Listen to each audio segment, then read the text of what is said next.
세계 곳곳의 날씨와 기후 소식 살펴보면서 시작하죠. 기후 리포트. 노광준 PD 나왔습니다. 네, 안녕하세요. 네, 오늘은 어느 지역의 어떤 소식일까요? 오늘 두 가지 소식 준비했는데요. 네. 그 전에 조금 전에도 이제 우리 신가영 캐스터께서 블랙 아이스 말씀하셨잖아요. 네. 저도 오늘 아침 큰일 날 뻔했어요. 넘어지셨나요? 아니 그 가족이 이렇게 너무 피곤해 해가지고 네. 그래 그러면 서울까지 데려다 줄게 하면서 차를 갖고 나왔거든요. 네. 차를 갖고 나왔는데 아파트에 이렇게 이 약간 내리막길이 있어요. 네. 브레이크를 밟았는데 쭉 미끄러지는 거예요. 차가 썰매처럼. 네. 큰일 날 뻔했습니다. 완전히 앞에 차가 있었는데 큰일 날 뻔했습니다. 아까 보니까 허윤선 작가님, 김동희 보이는 라디오 하시는 분도 다 넘어졌다는 그러니까 얘기를 보행자는 주고받더라고요. 보행자대로 네. 넘어지시고 차 갖고 계신 분들은 차 갖고 계신 분대로 넘어지시고. 이 블랙아이스가 제설한데 눈이 와가지고 다시 언 거라고 봐야 그러니까 되죠? 이제 이게 상황이 네. 그렇습니다. 그 보면 어제 밤에도 저희 OBS 기자님이랑 그런 대화를 했는데 기자님이 그러는 거예요. 올겨울은 좀 덜 추운 것 같지 않아요?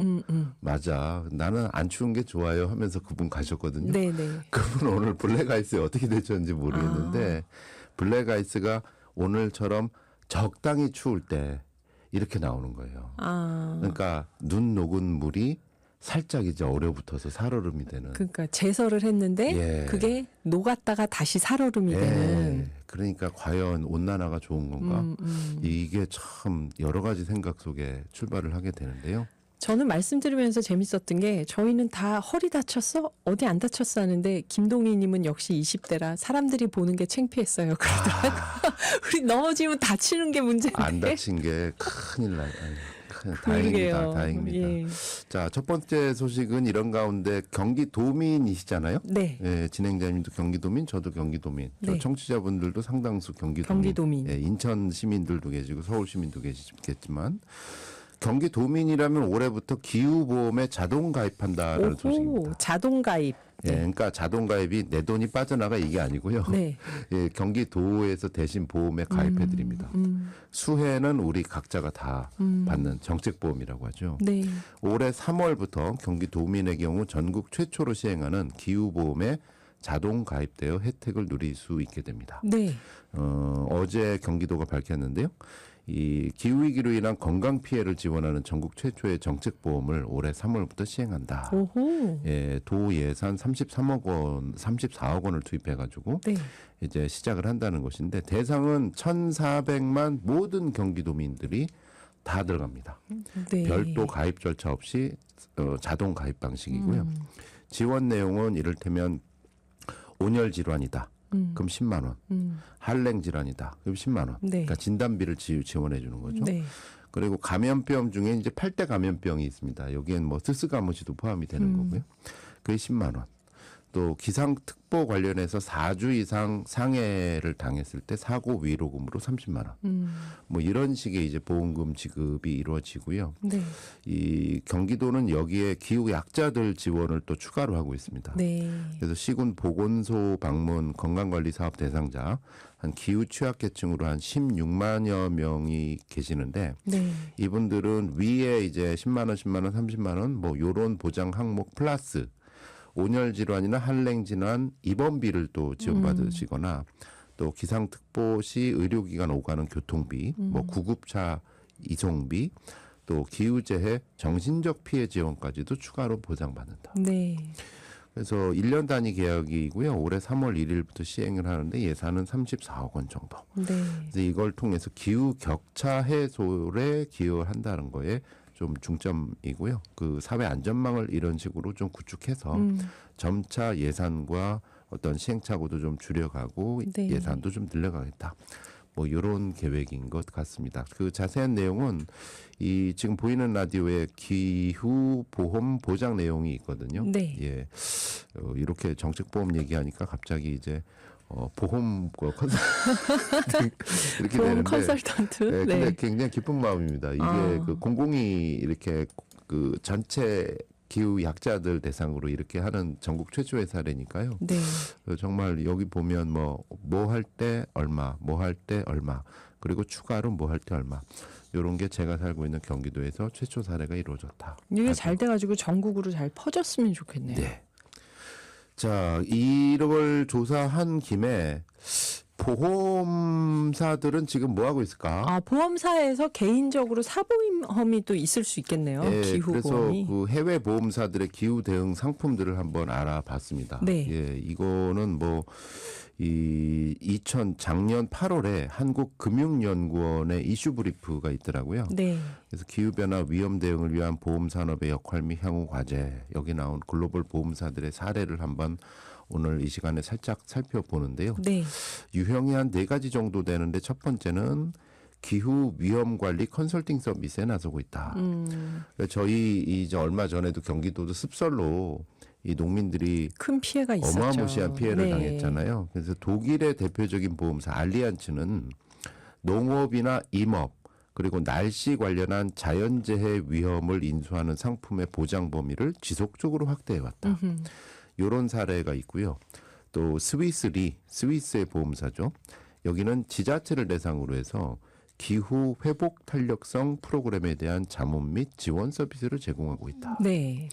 또 캐나다의 대형 손해보험 회사인 인텍트 파이낸셜은 기후 적응센터를 설립해서 홍수 위험 지역에 위치하는 건축물에 대해서 집중적인 지침을 제공하고 있다.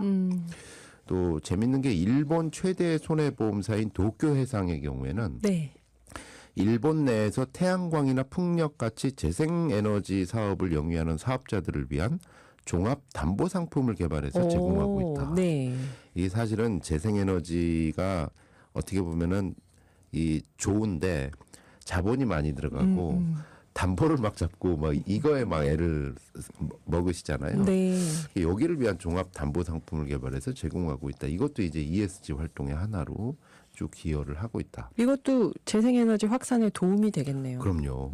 두 번째 이용은 기후테크에 보험사들이 투자를 확대한다. 기후테크 이게 뭘까요? 그러니까 기후테크 하면은 여러 가지 기술로 뭔가를 이렇게 하는 거 있지 않습니까? 거기에 투자를 한다고요. 예, 요즘 같은 경우 AI가 대세인데 AI를 활용해 가지고 뭐 날씨를 예측을 하고 에너지 절감을 어떻게 한다. 뭐. 네. 이 대표적으로 2013년에 프랑스 보험회사인 악사의 자회사를 설립을 해서 네. 기후테크에 대해서 아주 투자를 대대적으로 했다 그래요. 뭐 이런 사례들이 있고요. 세 번째는 기후변화 예측 역량 제고를 통한 자사의 기후 위험 관리 역량 강화다. 아, 이것도 보험회사가 하고 예, 있다고요? 그러니까 그 기후 위기는 사실 보험사의 위기이기도 하잖아요. 이 캘리포니아 지금 LA 산불 이 보험사들이 철수하고 있대. 그렇죠. 그렇죠. 너무 돈이 많이 네네. 감당이 안 되니까 그래서 보험사들이 어떻게 하냐면은 AI 기술을 활용한 그런 회사들하고 손을 딱 잡고 네. 도대체 우리 맡은 지역의 기후 리스크는 뭐가 있느냐 이거를 정확하게 예측을 해가지고 좀 손실을 줄여보려고 예측 능력을 제고한다 그래요. 네. 뭐 호주의 대형 보험사인 썬코프는 뭐 AI 제공업체인 아르투로와의 협업을 하고 뭐 일본의 대형 손해보험 그룹 어디는 또 다른 기업과 어떻게 협업을 하고 뭐 네. 재보험사는 어떻게 하고 뭐 이런 식의 여러 가지 활동들을 하고 있다고 그러고요. 네 번째로 다양한 분야 전문가가 참여하는 기후 전문 조직 설립을 통한 기후 대응 기여를 하고 있다. 네. 그래서 이건 공익 활동이죠. 그래서 악사그룹 같은 경우는 이제 아예 과학자, 데이터 전문가, 뭐 보험 인수자, 뭐 이런 전문 조직을 설립을 하고 여기에 돈을 밀어주는 겁니다. 네. 그럼 여기서는 이제 공익적으로 뭐 위성이나 드론 데이터를 활용해 가지고 기후 리스크를 줄여주는 여러 가지 공익 솔루션을 제공하고 네. 뭐 이런 활동들을 열심히 하고 있더라라는 거를 말씀을 드립니다. 그래서 이렇게 보험회사들이 기후 위기 시대에 어떻게 대응하고 있는지를 한번 살펴봐 주신 거고요. 네. 마지막으로는 이제 1.5도 2024년은 어떤 해였는가에 대한 또 다른 보고서가 나왔습니다. 아마 예측을 하셨겠지만 유럽의 기후 예측 관측 기관인 코페르니쿠스 기후변화 서비스가 결국 2004년도를 종합한 기후변화 보고서를 발간을 했습니다. 네. 그 결론은 이미 알고 계시겠죠, 진행자님은. 1.5도 넘긴 거예요? 예, 아. 2024년은 산업화 이후 전 지구 평균 1.5도 상승을 넘은 첫 해였다. 전 지구 평균 기온으로 넘었구나. 그러니까 이렇게 1.5도 하면은 아는 분들 아시고 그냥 말로 아유 그런가 보다 해서 제가 그 보이는 라디오로 이 코페르니쿠스 보고서의 한 장면을 캡처해서 보여드리도록 하겠습니다. 네. 이 그래프를 보시면 이 제일 왼쪽 그래프가 이제 1850년도의 전 지구 온도입니다. 예, 산업화 전 아직은 지구 안 떴는데? 안 떴죠. 예. 예. 그 전 지구 온도가 1850년도부터 해서 쭉쭉쭉쭉 올려서 2023년, 2024년 완전히 꼭대기까지 쭉 네, 올랐습니다. 지금 그래프가 나옵니다. 저 그래프를 보면 저게 이제 인간 활동의 업적의 결과입니다. 탄소 배출에 오르다가 지금 최근 몇 년 동안 확 올라간 거네요. 확 올랐습니다. 예. 그래서 2024년은 1850년 이후 가장 더운 해로 기록되고 있습니다. 그리고 열 스트레스 부문 같은 경우도요. 2024년이 지구 대부분 지역이 평균보다 강한 열 스트레스를 경험한 날이 더 많았다. 그리고 해수면 온도 역시 역대 최고 기록이었다. 네. 그리고 이게 제가 굉장히 많은 데이터를 여기서 제시를 했는데 네. 우울해지실 것 같아서 이렇게 살짝 제목만 말씀을 드리고 있습니다. 네. 그리고 대기 중에 수증기 총량, 이 물폭탄 관련한 거죠. 이것도 역대 최고치를 기록했다.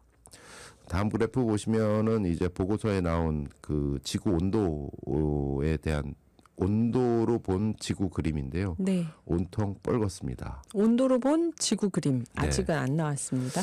엘니뇨 때문이냐라고 하시는 분들도 계시는데 그렇죠. 보고서에서는 엘니뇨의 영향력은 지난 2015년부터 2016년 또 1997년부터 98년 82년부터 83년의 엘니뇨 최대치에 비해서 작았다. 아, 지금 지구 평균 온도 그림이 지도가 떴는데 불바다네요, 지구가. 그렇습니다. 이게 그래서 지금 어제 저희 같이 가던 저랑 같이 가던 기자가 정확했어요. 좀 덜 추운 것 같지 추워요. 않니? 네. 오늘 아침에 쿵 이렇게 블랙 아이스.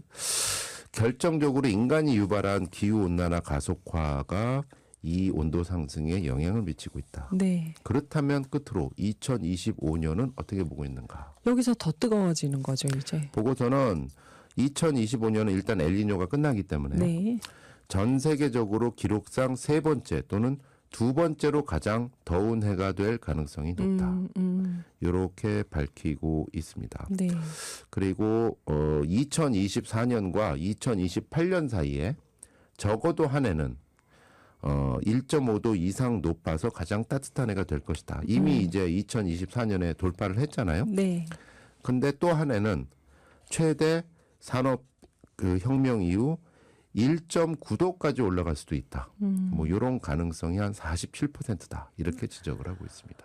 어허, 1.5도에서 더 올리지 말자 했는데 1.5도 초과했고 여기서 계속 앞으로 올라간다고 하면 심각한데요. 네. 그래서 기후 안전망 차원에서 경기도처럼 기후 보험을 이렇게 적용을 하는 노력도 굉장히 중요하고요. 네. 한편에서는 무엇보다도 에너지 전환을 가속화시켜서 이제 열혈 신부님 같은 경우 맞아요. 태양광 기사까지 따져가지고 이제 성당에 태양광을 설치를 하시고 네. 또 교황님도 바티칸에 또 태양광 성당을 설치를 지시하셨다 그러잖아요. 네, 네. 곳곳에 에너지 전환을 열심히 하고 곳곳에서 또 화석 연료 배출을 줄이는 노력들 서로 칭찬하는 노력도 뜨거운 올해 한 해를 적응하는 그런 방법이 되지 않을까 싶습니다. 네, 정말 탄소 배출을 절감하고 전격적인 전환을 하지 않으면 큰일 나겠네요.